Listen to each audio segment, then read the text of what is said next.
With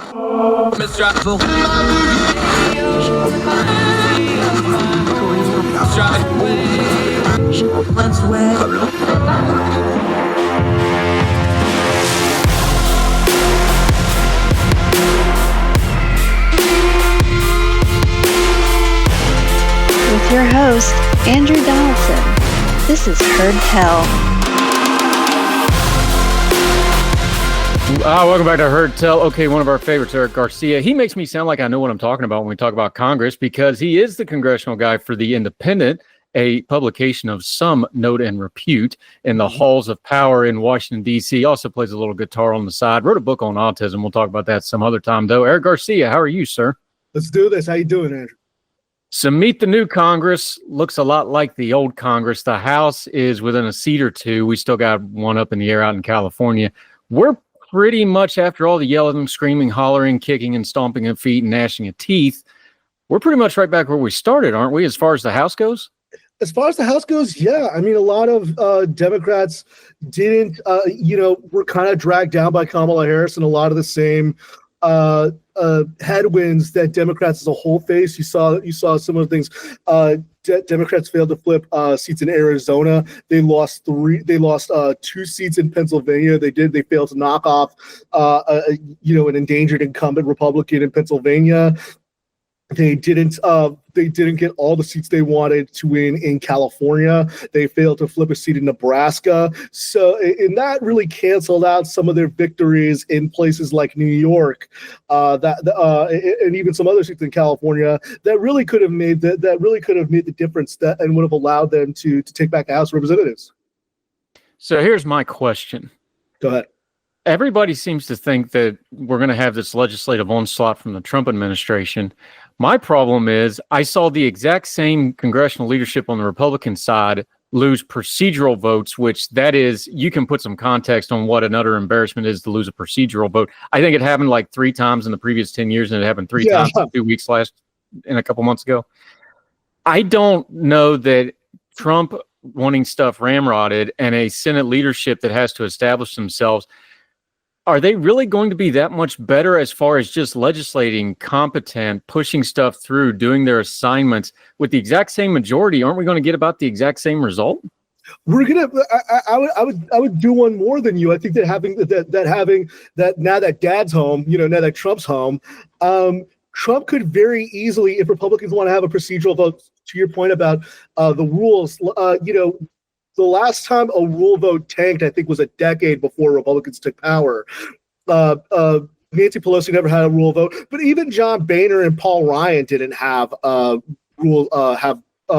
procedural votes failing. And this is why you're seeing Republicans now having to only do things under what's called a suspension of the rules, where they don't have to take things to committee, to the Rules Committee, and they don't have to have a vote on the rule. So then they only have 2. So then that requires them to get 2/3 of the vote on anything so that they could get around that. And then even then you see regularly votes on legislation that requires a suspension of the rule often fails on the floor. It failed this week. Once again, just for funsies. And I think that having Trump back also could very easily gum up the works if Republicans are being very careful and being very procedural and being very strategic, because then Trump could, just like he did when he was president last time, very easily tweet out something and depending on who gets in his ear, and completely bulldoze whatever best laid plans there were. The other thing that's happening right now is Trump is pulling some House members to his team, and these aren't nobodies. I know people are going to freak out over like the Matt Gaetzes of the world, but pulling like a waltz out of Florida, these are votes that really, really matter. And when you have a slim majority, these things matter anymore. What's the feeling in Congress? Obviously, he was going to get a couple congressional people into the administration. This is a thin majority, and this sort of thing is going to matter when we go into failure theater fight here coming next week, and then we get into the new term coming in January. Absolutely. You're going to see, I mean, the more that Trump picks off members of Congress, whether it be Lee Stefanik, who's in House leadership, or Michael Waltz, those thin margins on matter when Republicans have, it looks like they're slated to have anywhere from like a 6 to 8 seat to 10 seat majority. And of course, you've got the Chaos Caucus. Of course, Matt Gaetz is not going to be in the House anymore. He resigned earlier this week. But you still have your Chip Roys, you still have your Eli Cranes, you still have folks like that. Bob Good's leaving, but you still have your Scott Perrys and your Paul Gosars, and that means that Speaker Mike Johnson is going to have to navigate those very thin margins that he had to navigate, and it means that one guy who's going to be weirdly empowered is going to be his old buddy Hakeem Jeffries, House Minority Leader, hoped to be Speaker of the House, but that didn't turn out the way he wanted. So it means that he's going to, as much as Trump may not like it, it means that Johnson's going to have to rely on legislation that can pass if he on the legislation that can only pass if he gets Hakeem Jeffries' support and some of the Democrats. I don't want to do a blow by blow of the leadership races, but there was one in the Republican leadership race that I think goes to one of those things that people like you have taught me about observing Congress, of how Congress actually works. Yeah. The Republican conference chair hearing was Lisa McClain versus Kat Cammack. Yeah. Kat Cammack, say that 3 times fast if you're a hillbilly. That one mattered for the reason why Kat Cammack lost. She, of course, has deep ties with Trump. She's a very Trumpian figure. MAGA loves her, all that stuff. People like Rand Paul, some real luminaries came out for her. Lisa McClain won because the appropriators all as one said, no, we want Lisa McClain. It was actually reported as the appropriators. They don't usually speak as one voice, but that's how it got leaked to folks like you. That was message sending, and that goes to something you've talked about a lot, and the people that actually cover Congress. I was like, look, the appropriators run the show. They get what they want, and this is a good example of look at the headline, but understand how this happened, and that's a little dichotomy of how Congress actually works. There's an old saying in Washington that there are 3 parties. There's Democrats, there's Republicans, and there's appropriators. And in this case, it's also important to remember that the appropriators were the people who sank Jim Jordan's bid for Speaker last year. These are folks who, at the end of the day, they have to write the budget, and they had to write something that could get out of committee with Democrats and then get through the Senate. So they are, for better or for worse, they see the MAGA folks, even though some of them are MAGA, even though some of them like Trump a lot, like Tom Cole really likes Trump, they really see these types of folks that are on TV all the time as children. I remember back in 2010, Jim Jordan was given an offer to be on Appropriations Chair. He turned it down and said, no, I want to be RI's Republican Study Committee Chairman. They don't regard the folks who are on TV all the time as serious people. So the fact that the fact that they really legitimately did what, I guess you could say got their person says everything. I mean, you could say the same thing over on Senate leadership as well. They didn't see Rick Scott as a serious person either. Yeah, we'll get to the Senate in just a minute. While we're on the House, Speaker Johnson's going to return. It looks like they're going to do some kind of a rules package that ups the vacate the chair to probably double digits at least. I know 9 got floated as the compromise because they didn't want that double-digit number for some odd reason, whatever. They're going to probably bump that up. So let's just assume he's at least safe until the first of the year. His 2 biggest things going on, besides just Trump blowing up everything with a grenade, we have shutdown failure theater on the budget in the lame duck session. That's got to be dealt with because guess what, folks? They're going to do a continuing resolution and omnibus because they don't have any other choice. However, there's some stuff floating around out there that I'm having a hard time getting my head around. Would they really push this to March right in the middle of the first 100 days? Are they really going to delay this? Is he really having that much trouble on procedural votes? He had another one last week that just failed that you just mentioned. Speaker Johnson's back. I don't know that he's got any more solid footing than he had previously. He's basically on the same footing that he was last time. He's probably getting on his knees and thanking the Lord that Trump picked Matt Gaetz. That's probably the one House defection he's probably happy about. And at the same time, they really, to your point, they don't have an option to pass, the 12 spending bills until March. That was what happened last time. But the difference is in the past, conservatives kind of gave Mike Johnson a pass. They said, well, he had to he had to do the CRs and continuing resolutions because of Kevin McCarthy. Now he can't really blame Kevin McCarthy. Come the beginning of the next Congress, he's gonna, this is on him. This is all Mike Johnson's theater, and the blame is going to go on him.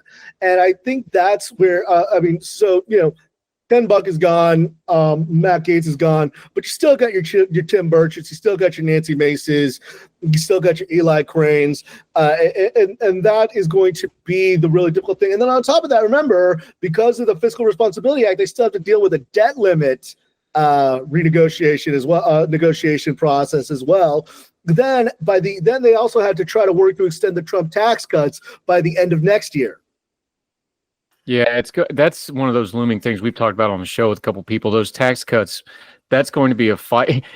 How's that for irony? His two big bills from the first term and the second term may both be the same tax cut bill. Go think about that one. Let's go over to the Senate real quick. Yeah, John Tooney, probably a name a lot of people don't really know unless you're a hardcore Politico. South Dakota.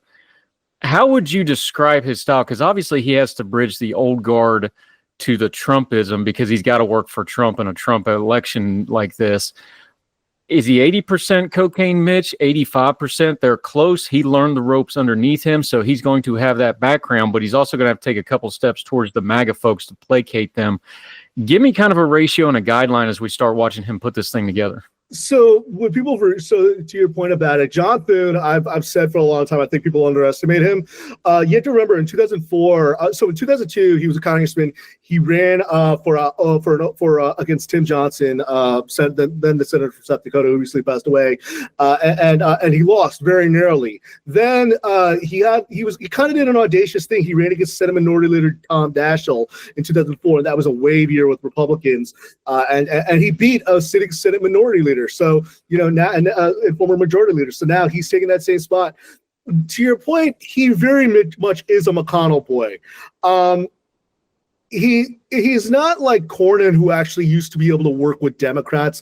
Cornyn, of course, famously did the gun bill with Chris Murphy and Kyrsten Sinema. He has some relationships. Unlike McConnell, he's more willing to talk to the press than, because like people just wouldn't hold out their phones and talk and ask McConnell questions when he would roam through the halls. That's power, if you ask me, where reporters just don't even bother talking.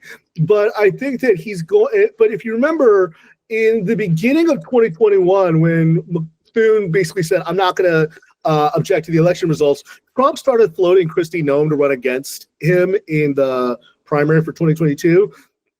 Didn't happen. Kristi Noem got reelected, was probably going to be a running mate before she said she shot the dog. But John Thune is a much more avuncular. He's very much still in that McConnell mold, but he has shown some overtures to Trump. And I think he'll be much more comfortable with Trump than, I guess you could say, Mitch McConnell would. I think a big reason why McConnell stepped away was because he didn't want to deal with Trump again. He didn't want to deal with the headache. He is going to have to throw some bones. And I think that, what I joked was John Thune, on Wednesday, he didn't even get a few hours before Trump threw a grenade into the Senate when he announced Tulsi Gabbard and Matt Gaetz to be in his cabinet. Yeah, and that's the big question on everybody's mind. Look, I'm not getting into the clickbait cabinet. I'll deal with the cabinet when they show up for confirmation hearings because everything before that's conjecture. So we'll see who actually gets to a confirmation hearing and or a recess appointment. That's another bomb to throw. Where's he going to be on that? Because recess appointments have their place. Recessing appointing things like DOJ. Recess appointing somebody like a Matt Gaetz, who's probably the most loathed person in Congress, bipartisan across the board. Yeah. How far is Thune going to let himself be pushed? Because here's the problem. He's also got to establish some border boundaries for the Senate because he plans on being a senator after Trump's gone, let's be fair, he's a lame duck president coming in, even though they're excited about it. What you start looking at the leadership team, we're going to talk about the policy changes for the policy committee here in a minute because that's who runs the Senate. Where's his boundaries going to be? He's going to draw a line somewhere and push back on the Trump people. Gaetz is probably an easy one, but then what do you do with a Gabbard or a Hegseth for DOD? How far is he going to let Trump push him on these appointments? Because that's the first test, and it's a purposeful test. That is very much the first test, and I think that he could very easily just keep on pro forma sessions. Of course, Trump has talked about just using the power enumerated in Article 2, Section 3 of the Constitution that allows him to basically adjourn Congress which would allow him to do these recess appointments. But, at some point, remember in 2020, Trump threatened this very thing during COVID, and McConnell basically said, "No, we're not doing this." That actually led to another clash with Trump and McConnell. I think that Thune might have to throw a bone to Trump here and there, maybe allow for a recess appointment. But you have to remember, technically the Senate hasn't been in recess since 2006 because they do these things called pro forma sessions to prevent recess appointments. So it might lead to a clash where Thune and Trump just basically come to an impasse. And will Thune roll over in a way that McConnell didn't? Maybe.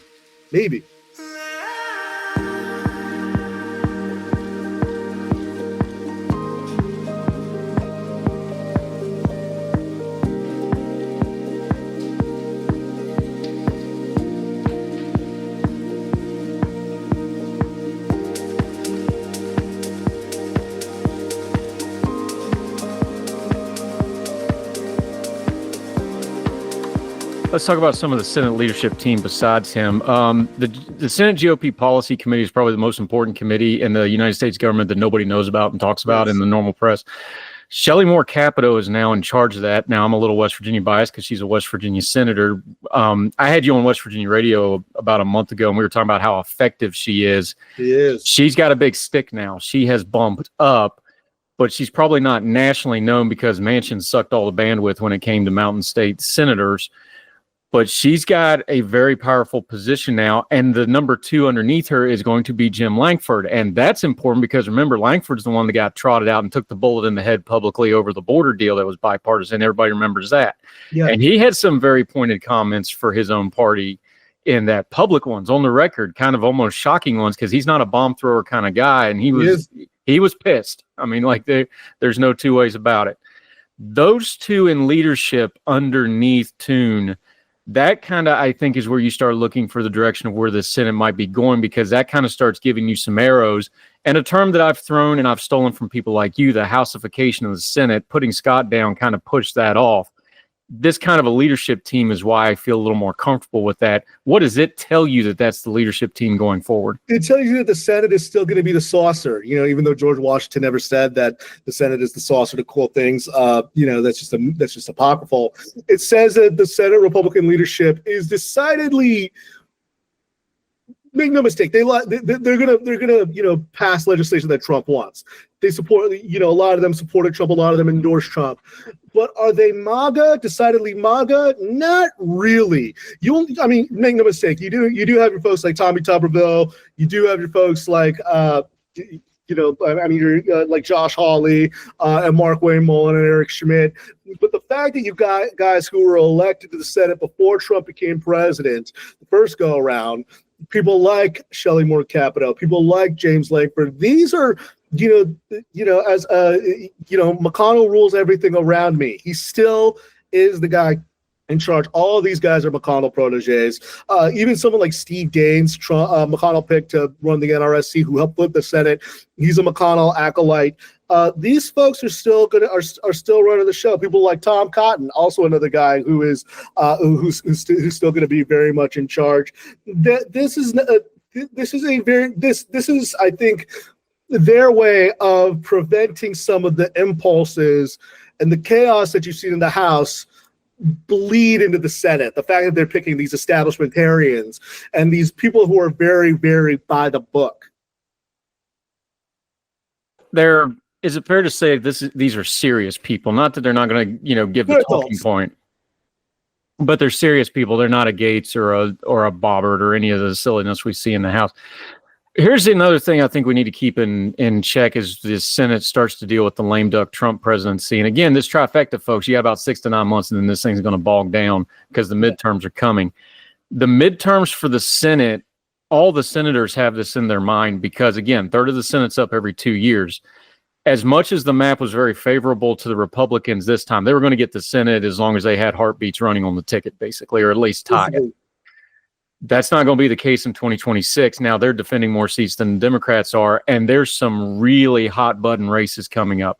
Georgia's coming up. Tom Tillis, who's very quietly a very powerful senator, he's going to probably get Roy Cooper. That's going to be a knockdown, drag out in North Carolina.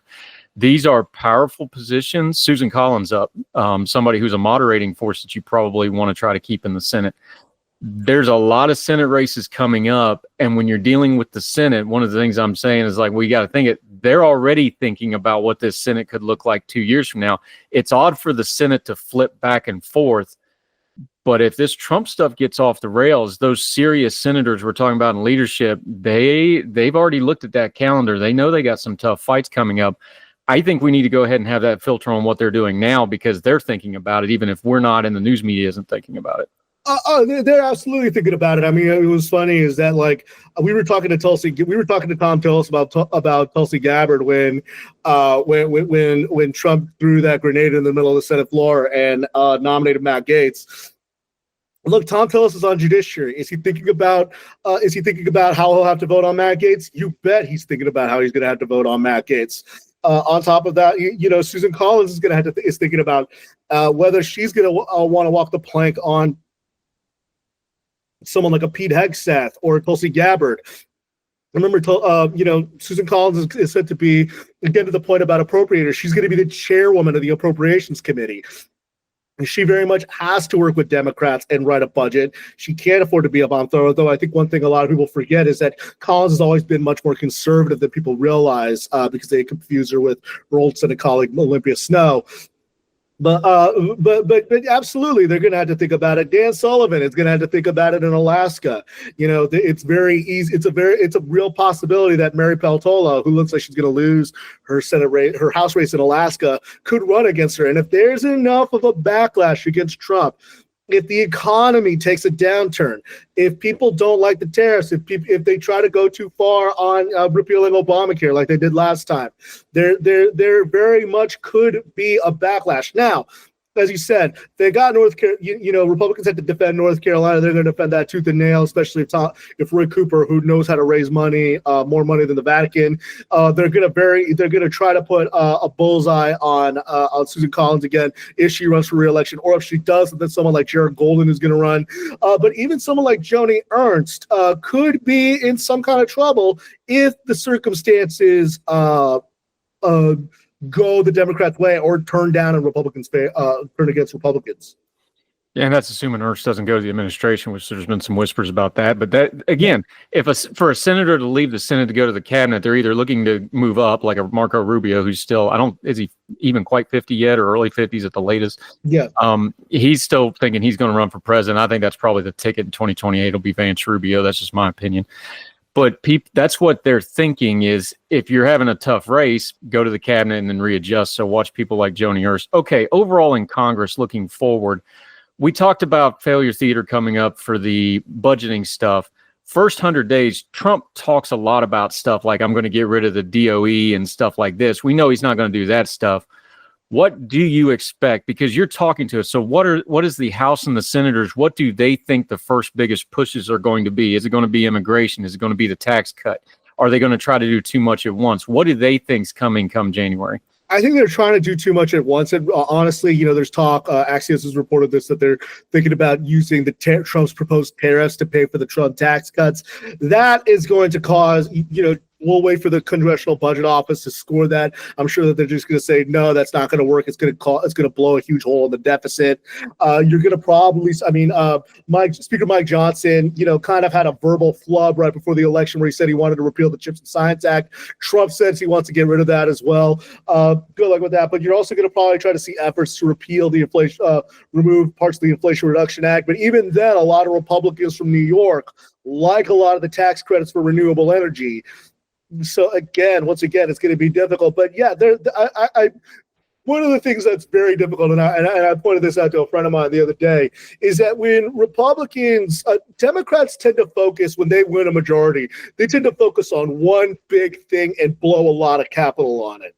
and that's typically when they lose the majority in one house or the other. When Republicans get a trifecta, they tend to try to do too much at once. If you remember in 2005, the last time Republicans won the popular vote of the trifecta, they tried doing Social Security reform, and then Bush wanted to do Social Security reform, and he wanted to do immigration reform. He really was only able to do Social Security reform. That blew up in his face, and then in 2006, of course, Democrats take back the House and the Senate. So I think that Trump, he has a mandate. I don't want to diminish it, but it was only 2 points.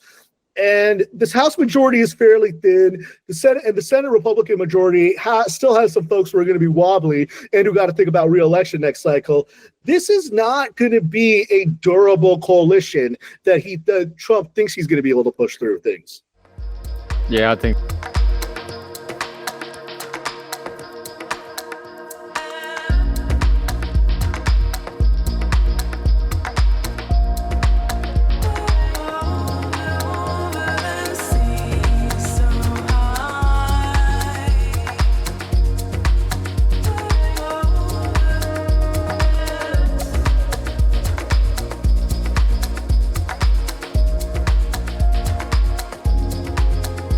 That's fair. Eric Garcia from The Independent joining us. I'm trying to think of a nice way to phrase this, but I'm kind of failing on a nice way to phrase this. But when we look to where this is probably going to go towards the midterms and after this particular set, look, Biden kind of messed up because he had a mandate to not be Trump, and he took that to mean I'm going to be FDR, and then went and spent all this money and did all this stuff. And then everybody's like, well, why aren't you being thankful that I tried to be FDR? And everybody's like, well, because we didn't elect you to be FDR. So when we're talking about overreach, it's not just the legislation. It's over-promising and under-delivering, or at least it feels like you under-delivered. So you can deliver all the infrastructure projects you want, but if people are experiencing inflation and high prices at the grocery store, it doesn't matter that real wages went up. They feel pain. They're mad. They're going to throw the bums out, right? Yeah. Is that going to be a messaging problem? Because you already mentioned it. One of the problems Johnson and Toon's going to have is they can set up whatever they want legislatively, and Trump can blow it up with a tweet, and then the whole news cycle is what Trump says. How much is this going to be a messaging-based Congress and a messaging-based administration for the next 6 to 9 months as they try to ramrod what they're going to get done before we get into the midterms? Because I think that's where the battle is really going to be won and lost. And they've already promised, the Republicans and Donald Trump, they've promised a whole lot of stuff. The overreach is also rhetorical, not just legislative, right? Absolutely. One of the big things that Republicans ran on, and they were actually effective on, was on immigration and the border. But it's one thing to vote on a piece of legislation that Chip Roy puts together, because he's angry and yelling on the floor, and there's another difference between actually putting together a piece of immigration legislation that doesn't gore the oxes of, for example, the Republican farmers in Kansas. They're not going to like something like E-Verify. Even though Republicans made gains in places like the Rio Grande Valley, they can't necessarily use eminent domain to take the property of farmers and ranchers. That's not going to work out too much. And then if you look at the amount of money that would have to be spent on a border wall, that's going to cause a big old hole in the deficit. So, even they could, if Republicans were smart, they would do targeted legislation that would be something like, using money for deportations to round up specifically convicted criminals. But the problem is that and if you look at this, you look at who Trump has picked on for his immigration personnel, people like Tom Homan, people like Stephen Miller, they're gonna overreach. They're gonna overstep their boundaries, because even people who support mass deportations, they tend to think of, we're gonna just deport the criminals. We're not gonna actually deport the person looking after their kids and the person who mops the floor of their bar. And then again, you're going to see this also with something like healthcare. Trump says he's not going to touch Social Security and Medicare, but he's also specifically avoided saying he's going to do anything with Medicaid.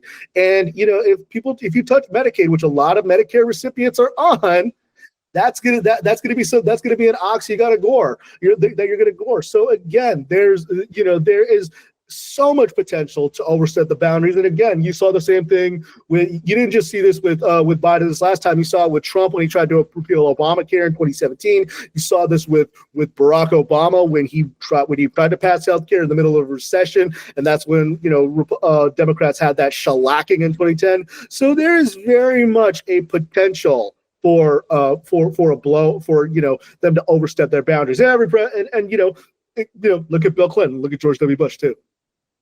Yeah.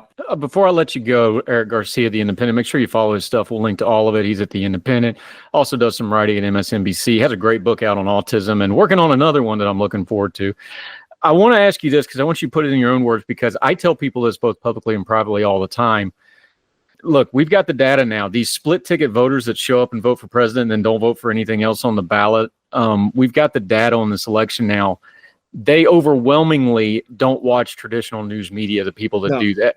They are getting, I think the shift in news media consumption is people are only getting what they want to hear, and they've been doing it the same way. Pew had this data since 2016, so the Trump era. So for a decade, everybody's pretty much been in a red in how they get their news because they're getting exactly what they want. And they're getting it a la carte. So what I tell people is, you explain it better than I do because I know it, and that's why I talk to you and others. When it comes to Congress, folks that do what you do, that's a small number of people. You tell me the number, 30, 40, 50, whatever. They're actually in the halls talking to the Congress people. The whole rest of the media is just picking up and grabbing it and repeating it. I don't mean in a bad way. That's just how the system works. But everybody else is just repeating what your cadre of folks are doing in the halls of Congress. And people can themselves and follow your outlets, and they can kind of cut through the noise and get to it that way. But instead of just railing against the media, just take a second and explain it like, hey, there's this group of people of 40, 50, however many, there's not that many people. They're actually in Congress reporting this stuff, and everybody else is just repeating it. Just explain how people actually get their congressional news, how that headline comes out, because there's no such thing as a leak. Like this Matt Gaetz report thing, that's not a leak. They told it to a reporter, so the reporter would say that. Just give people the behind the scenes on that of how, look, it's really a small group of people that gets this information out. It's it's a very, very small and limited group of people. We all see each other. I see them more than I see my coworkers in New York at the Indy. And also something to take into account. There are not that. I think this is the other point that I want to make, and I want to hammer home. There are not that many regional reporters in Washington anymore. My mentor at the University of North Carolina was a guy by the name of Farrell Guillory, who was the Washington bureau chief at the News and Observer back in the day. There are some, the News and Observer has somebody, in Washington, but there aren't that many local regional papers that have somebody in the halls of Congress, in the halls of Capitol, in the halls of Washington, because there's just this feeling, with cutbacks and with private equity buying up local newspapers, that's the luxury item to have. When really it isn't. Like it used to be back in the day, you had someone who, your member of Congress, your member of Congress had to be accountable and answer to local reporters from a report from a newspaper in New Jersey, or a newspaper in Texas, or a newspaper in Boise, Idaho. That doesn't exist anymore, and I think it's really bad for democracy, because then what happens is, as you said, and this is not a knock to any of my colleagues, is that it kind of it's this Ouroboros where or this game of telephone where it starts with what reporters hear on the Hill, and then it goes back, and then it goes online, goes aggregate, and then it comes down to the local level. With the decline of local news, it's just a lot harder to get that. It's harder to create and establish that kind of DC to local kind of pipeline, and to really get the information. Yep, and that's the void that people talk about. Well, the news only covers certain things. Well, that's the gap between the national and local media now. I think it'll start snapping back, but we'll talk about that some other time. Eric Garcia, fantastic reporter. He also has a book out. Make sure you check that out. We'll put all the links on the Heard Tell Substack. Eric, thank you so much for the time, buddy. Appreciate your time. Thanks very much for having me. Thank you, sir. All the music on Heard Tell is provided under a Creative Content license from monstercat.com. Somos la máquina.